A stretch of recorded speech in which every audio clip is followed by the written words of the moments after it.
What's up? Back again for another story time. Excuse any background noise. It's a snow day. It's a lot going on. So I wanted to talk about my biggest creative failures as a singer, songwriter, producer, actor, director, all things media and the arts. I got you. I just can't draw, but God can't give us all the gifts, right?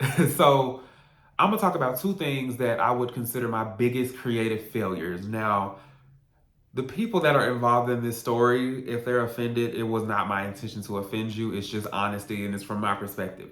So the first thing I want to talk about, and I touched on this in my last video, is the short film I did. So I did a short film called Chasing Time. If you follow me on Instagram, you can probably still find the trailer somewhere. Or I think the trailer's still on my YouTube too. But basically, I was trying to be Tyler Perry. So I wrote the script, produced it, directed it, and starred in it.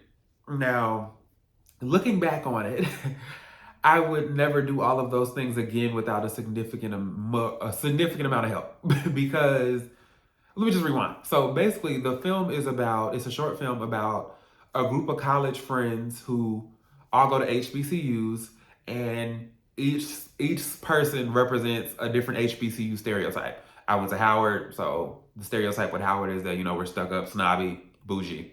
So I played into that role. Another person went to TSU or something like that, and it was like they were a party school, that kind of thing. So, and stereotypes. They might have a little truth, but at the end of the day, HBCUs are important. And the whole point of the film was we all came from our respective HBCUs, and we came to do came home for Thanksgiving break or something.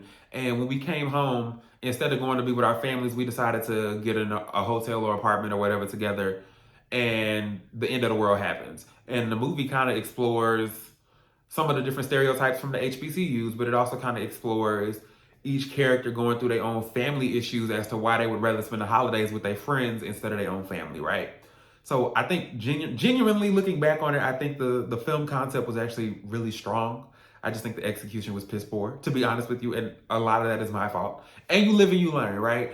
But basically, for starters, I had wrote the script. I had never written a script before a day in my life, except for the occasional script I wrote for an acting class. I am a very strong songwriter and I'm a very strong storyteller. I would give myself props for that. But writing a script is different. And writing a script that's more than a couple pages just for your acting class is very different. So I think the script, I don't think it was bad. I just think it needed a lot more work. And when I say a lot more work, I wrote the script in like a month. I probably needed 6 months to really write and fledge this out. Number one. Number two, my cast. So if you watched the last story time, two of my cast members were supposed to be my former friends, that left me for dead. So I switched them out for two new cast members who actually worked out great. So that wasn't an issue. We really formed a close bond. But out of all my cast, to be very honest, only one of them was and still is a serious actor. That'd be Davion. He's gonna be in the Malik World Fest singing. We got a new song coming out soon, so keep checking for him. And he's very talented. He's an award-winning actor. Literally, that's what he does. So me and him were like the only actors traditionally. The rest of my cast was not actors. And that's not being disrespectful. They just weren't. Like, this is not something they trained in. This is not something that they wanted to do or dedicated time and energy to. It was just them thinking this was something fun to do and they wanted to help out a friend, to be very honest with you. The other cast member I had to swap out ended up getting replaced with Yasmin. Yasmin is my publicist, my creative jack of all trades, love her to death. And we all used to be in theater back in the day, but like that wasn't her passion either. You know what I'm saying? But like you live and you learn and you grow. And like I said, me and Yasmin and Davion are all very close. They're very strong in what they do. But as far as just serious, dedicated actors, me, Davion. That's it. You know what I'm saying? And then what I realized first and foremost, and then I had a friend of mine helping me film. She was like my director, co-producer, co-director person. So first and foremost, we filmed this on an iPhone. Now, you can actually get away with some pretty cool stuff on an iPhone if you know how to edit it correctly. Very much so. But real talk, it just wasn't giving what it was supposed to give. So outside of the script not being strong enough, we never had a table read or workshopped the script, which I think you should always do to continuously improve it. and vibe and get to know your characters. But you live and you learn, right? So we was supposed to be a 3-day shoot, a Friday, Saturday, and a Sunday. The Friday part of the filming, the first scene in the movie is kind of like everybody on FaceTime getting ready to board their flights or their trains or get ready to drive back home to Fort Worth, right? So we shot it like a FaceTime. Well, one of the sound got messed up. The person who was filming this was also one of the cast members, but the way we recorded it, he screwed up the sound real bad. Like, as in, we didn't have any. So you have like 6 or 7 minutes worth of dialogue on FaceTime that we have no audio for. Didn't figure this out until we was editing later. So that's strike one. Right?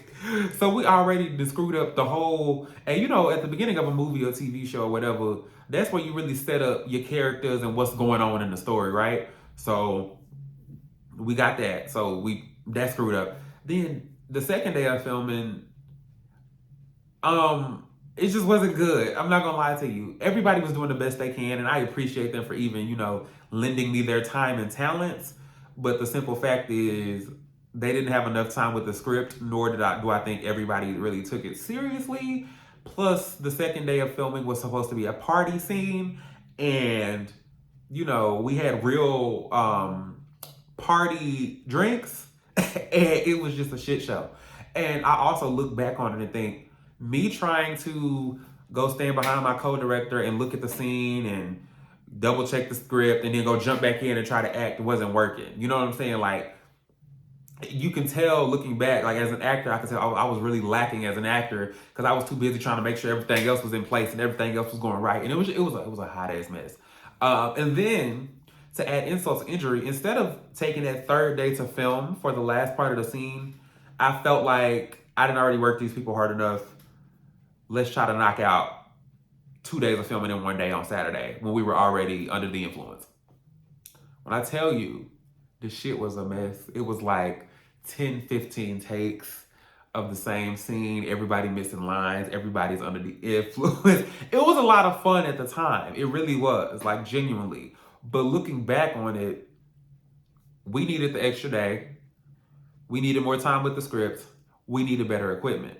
And then one of the cast members, the same one who kind of messed up the sound the first day, and this is just real talk, he didn't clear his schedule like I asked him to. And one thing I've learned as well from that situation is when you're working with something, whether you're paying people or not, number one, people probably need to be contractually obligated to be involved with you. But also, you need to have people clear their schedules. Like, you want to be respectful of people's times, but if I say, hey, we're probably going to be filming all night, I need you to clear your schedule, and you say yes, then that's what needs to happen. And that did not happen with him. So it's like we already screwing up the scenes, and then you trying to rush and run off and do other stuff, even though you said you was available. So now I'm confused and pissed off, and it was a mess. It was a mess, and like I said, the people involved in that story, I'm super grateful to them for even lending their time and talents. But going forward, I would change a lot as far as making sure I have the time, equipment, resources, and making sure my cast has the time, talent, equipment, and resources, and making sure everybody's schedule is clear. I would never do that again. Now, looking back on the experience, we had a lot of fun, and those are memories I will never forget, and I'm very grateful for them. But from a critical perspective, everything about it that could go wrong went wrong. The trailer is fire though, so you can watch the trailer right now on my YouTube and Instagram. The film itself, I've let the cast see it just out of respect for them being able to see it, but everything else, nah. The other time that I would consider a creative failure actually was not my fault, and I'm grateful to say that. So here in Fort Worth, we have a festival. It's like a carnival / music festival / community event that we do every year to celebrate like the springtime going into summertime. Not gonna name the event, once again, not trying to get sued, but they have musical guests there, and the musical guests aren't necessarily big time artists, but it's bigger than an open mic. You feel me? So they had they had 3 stages: a baby stage, a medium stage, and a jumbo stage. And me being at the place I was in my career at the time, I had just dropped my first album, managing myself all that. So I was like, yeah, let me sign up to perform, of course.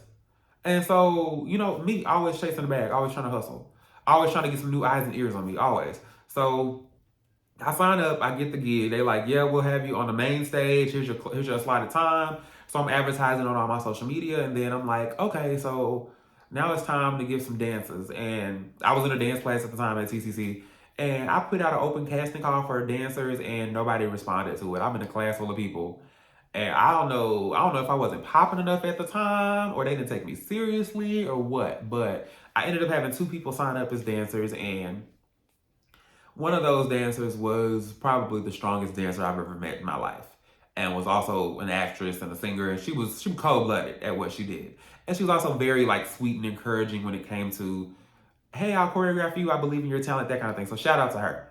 The other one, um, I appreciate her volunteering her time and services, but dancing was not her ministry. And I'm not even trying to be shady because I'm not the best dancer myself, but dancing definitely wasn't her ministry. But you work with what you got, right? So we in rehearsals, we trying to make this stuff happen.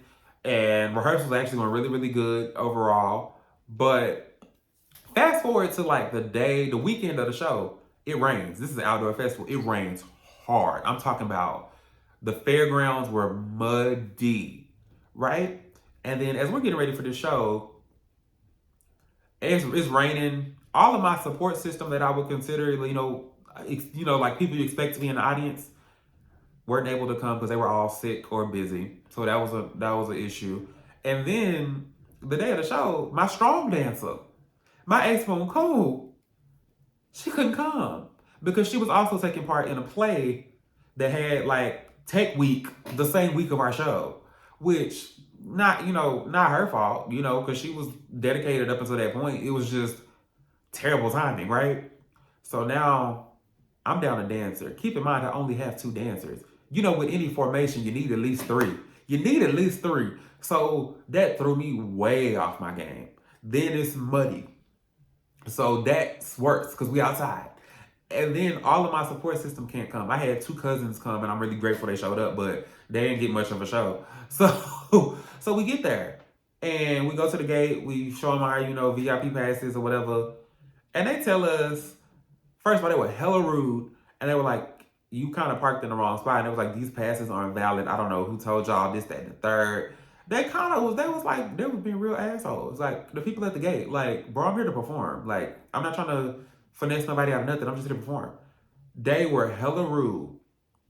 Then, as they get in contact with the organizer, the person who actually booked me for the show, we find out we're not going to be on the main big stage, which is the real stage. We're going to be on the baby stage. And they're swapping us out for some group of kids. They didn't give us a reason at all. Even though we had been prepping for this for months, advertising for months. They did not give us a reason. They put us on this baby stage. And when I say baby stage, the Fairgrounds Festival, I was at a park. It was literally a little park. You know how you go to the park and it'd be like the benches under the canopy? That's what it was. They had moved the benches and covered it with like some kind of plastic material. That was our stage. And it was extremely muddy because it was surrounded by grass. And so none of my family is really here except for my two cousins. I'm down a dancer. The staff is rude as hell, and I'm on a baby stage, and I don't have an explanation. Could you imagine how pissed I was? Okay, you understand. So at this point, my 10-song set list has went down to maybe 3. I don't even really want to perform, but my friend at the time, who was kind of low-key my manager, was like, make it work, we need to get some footage. Don't let this get you down. Get on stage. It's some people hanging out left over from the other performance. I start singing and they walk off as I'm performing. Then my one dancer is going the opposite direction of me. And I'm doing the choreography right. So her lack of rhythm, plus these people walking off, made me want to just throw. I really, really wanted to be like, you know what? I wanted to storm off stage. But I was like, I carried through. I did like 2 or 3 songs and I left. When I tell you I had the biggest hissy fit after the performance, and I ain't gonna lie to you, I had every right to. Okay, I had every right to. But looking back on it once again as we're growing, I learned a couple things. Number one, whether you are paying people or not, you need to make sure you book them off, and that means if we scheduled to be here at this time and you say yes, first of all, we're gonna sign a contract. Number one, but number two, You need to be serious about that. You need to make sure people check their schedules triple, 3, 4 times in advance, okay? Before they say yes to something. So you can make sure you lock them down. Real talk. Because as an actor on the other side, or as just a creative in general, when I sign a contract and they say I got to be there on that day, unless it's an emergency, I have to be there on that day, or I don't get paid, or I'm not able to work with those people again. So going forward, that's something I do. Number two, double check, triple check, quadruple check the people you working with, because that lady and her staff messing up my stages and then her staff being rude to me was unacceptable, bro. Like, I should have Googled more. And it wasn't much information out at the time about that situation, but I should have Googled 5 times over. I should have asked 30,000 questions.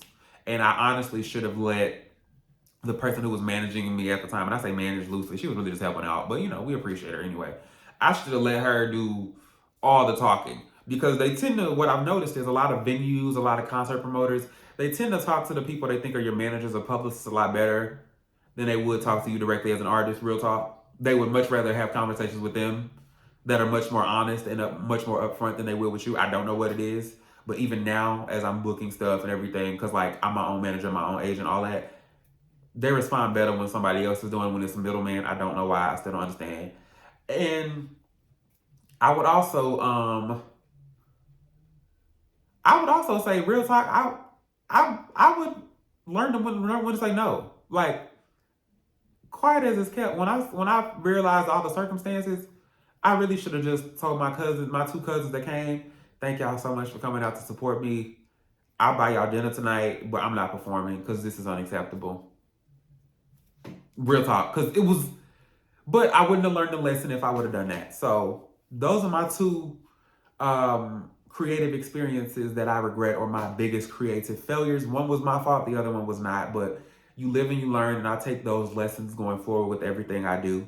I run a tight ship around here, and I ain't got much of a team, but the people I do got on my side got my back. And as my team and my career continues to grow, we're gonna run a tighter ship. Okay, listen, I'm trying to give Janet Jackson energy. I'm trying to give Beyonce energy. I'm trying to give Jay-Z energy. Like, everybody who worked for me or worked with me gonna be in line. You feel me? Because we gotta deliver quality. You gotta deliver quality. But I'll see y'all at the Malik Rub Music Festival, and just know all these lessons have been applied. Y'all be blessed.